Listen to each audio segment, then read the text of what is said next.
Another key transition is the transition from contributors to managers to executives.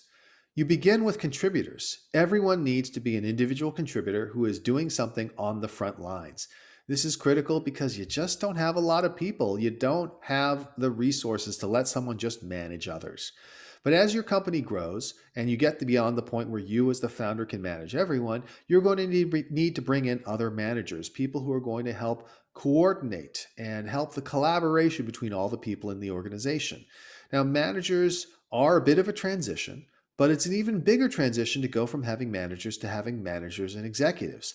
The reason for this is that it's relatively hard to become a manager if you haven't done it before, but you at least have a role model. It's very rare that somebody becomes a manager without having had a job and having had a manager first. And so you have some role models to follow in your mind. But many of us do not have direct experience working with the executives of a company. That's because the executives don't work directly with the front line. They work through the manager because they're a manager of managers. And thus, most of us don't have the experience of how to be a successful executive. In fact, being a successful executive is very different from being a traditional manager where you're managing frontline people. An executive has to figure out things like overall strategy, organizational design, and it's really about much more of a high level strategic perspective. So oftentimes companies are going to need to bring executives in from outside because a young company is going to have people who are relatively inexperienced. And when they get to a certain point, they're going to need to bring in an experienced executive.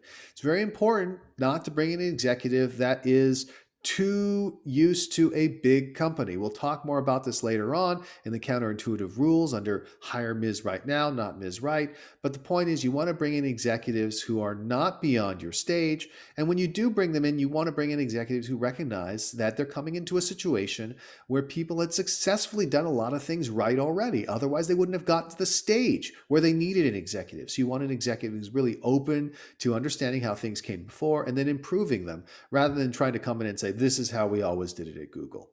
So bringing in those executives can be tricky. One technique you can use for doing that is to bring them in at a lower level. So if someone's coming in as a VP, bring them in as a director and allow them to prove themselves, at which point it's much easier to then bring them out and promote them to the full executive position.